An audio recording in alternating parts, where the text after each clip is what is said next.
إن الحمد لله نحمده ونصلي على رسوله الكريم أما بعد কুরআনুল কারিমে আল্লাহ সুবহানাহু ওয়া তাআলা বলেন, চরিত্র রক্ষার জন্য যারা বিয়ে করবে তারা যদি অভাবীও হয় তবে মহান আল্লাহ তাআলা নিজ অনুগ্রহে তাদেরকে অভাব মুক্ত করবেন। সুবহানাল্লাহ।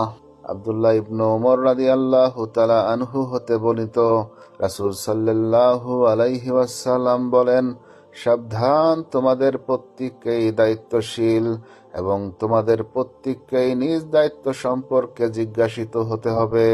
জনগণের শাসক তাদের দায়িত্বশীল, তাকে তাদের সম্পর্কে জবাবদিহি করতে হবে। পরিবারের কর্তা তার পরিবারের সদস্যদের দায়িত্বশীল, তাকে তাদের সম্পর্কে জবাবদিহি করতে হবে।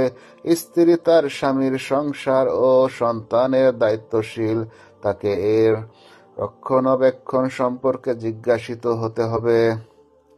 কৃতদাস তার মনিবের সম্পদের রাখাল, তাকে এ সম্পর্কে জবাবদিহি করতে হবে। সুতরাং তোমরা সকলেই দায়িত্বশীল এবং তোমাদের প্রত্যেককেই এ সম্পর্কে জিজ্ঞাসিত হতে হবে। সুনানে আবু দাউদ হাদিস নম্বর 2928।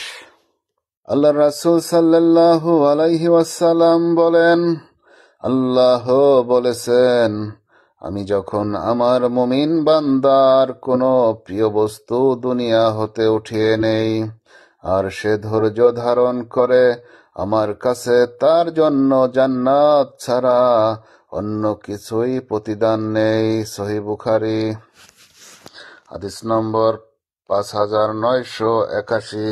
অহংকার বশে তুমি মানুষকে অবজ্ঞা করো না এবং পৃথিবীতে গর্ব ভরে পদাচরণ করো না। নিশ্চয়ই আল্লাহ কোনো দাম্ভিক অহংকারীকে পছন্দ করে না।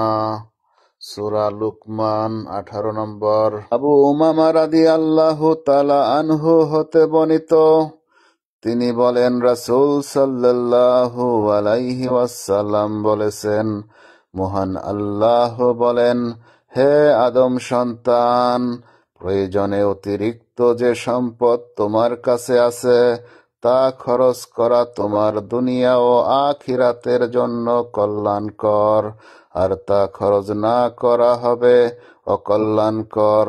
প্রয়োজন পরিমাণ ধন সম্পদ জমা করার দোষ নেই। তোমার প্রয়োজনে অতিরিক্ত ধন সম্পদ ব্যয়ের কাজ নিজের পরিবার পরিজন থেকে শুরু করো। সহিহ মুসলিম 1036। আল্লাহ রাসূল সাল্লাল্লাহু আলাইহি ওয়াসাল্লামকে জিজ্ঞাসা করলেন, কোন বিষয়টির কারণে সবচেয়ে বেশি মানুষ জান্নাতে প্রবেশ করবেন? তিনি বললেন, তাকওয়া এবং সুন্দর আচরণ। আল্লাহ রাসূল সাল্লাল্লাহু আলাইহি ওয়াসাল্লাম বলেছেন, আল্লাহ তোমার ভাগ্যে যা বন্টন করে দিয়েছেন তাতেই সন্তুষ্ট থাকো, তাহলেই তুমি সবচেয়ে ধনী মানুষ হবে। তিরমিজি হাদিস নম্বর 2305। আল্লাহ সুবহানাহু ওয়া তাআলা বলেন, যারা আমাকে পাওয়ার জন্য আমার রাস্তা তালাশ করে তারা আমার রাস্তা যদি খুঁজে নাও পায়, আমি আল্লাহ স্বয়ং তাকে রাস্তা দেখিয়ে দেই। সুবহানাল্লাহ। তোমাদের মধ্যে যারা ঈমানদার এবং যাদেরকে ইলম জ্ঞান দেওয়া হয়েছে, আল্লাহ তাদের মর্যাদা উপরে উঠিয়ে দেন। সুবহানাল্লাহ। আল্লাহ রাসূল সাল্লাল্লাহু আলাইহি ওয়াসাল্লাম বলেন, যখন পাপ কাজ অতিমাত্রায় বেড়ে যাবে তখন তোমাদের মধ্যে পুণ্যবান লোকজন থাকা সত্ত্বেও তোমরা ধ্বংস হয়ে যাবে। রাসূল সাল্লাল্লাহু আলাইহি ওয়াসাল্লাম বলেন, ওযু করার পরে যে ব্যক্তি কালেমায়ে শাহাদাত পাঠ করবে তার জন্য জান্নাতের 8টি দরজা খুলে যাবে। সুবহানাল্লাহ। রাসূল সাল্লাল্লাহু আলাইহি ওয়াসাল্লাম বলেন, তোমরা সদকা করো, কেননা এমন এক জামানা আসবে তখন নিজের আপন দান সদকা নিয়ে ঘুরে বেড়াবে, কিন্তু দেওয়ার মতো কোনো লোক পাবে না তখন। সহিহ বুখারীতে 1411 নম্বর হাদিস।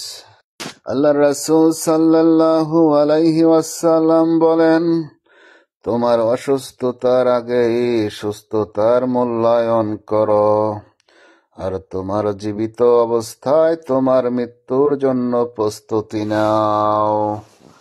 সহিহ বুখারী 6416 নম্বর হাদিস। কিয়ামতের আলামত সমূহ থেকে কিছু আলামত হচ্ছে, মানুষের জ্ঞান হ্রাস পাবে, আত্মীয়তার সম্পর্ক বিচ্ছিন্ন হয়ে যাবে এবং মানুষের মধ্যে পেরেশানি বৃদ্ধি পেতে থাকবে। ইবলিস তার রবকে বলেন, আপনার ইজ্জত ও বরত্বের কসম, আমি বনি আদমকে পথভ্রষ্ট করতেই থাকব যতক্ষণ তাদের মধ্য রূহ থাকে। আল্লাহ সুবহানাহু ওয়া তাআলা বলেন, আমার ইজ্জত ও বরত্বের কসম, আমি তাদের ক্ষমা করতেই থাকব যতক্ষণ তারা আমার নিকট ইস্তেগফার করে। সহিহ হাদিসে কুরসি।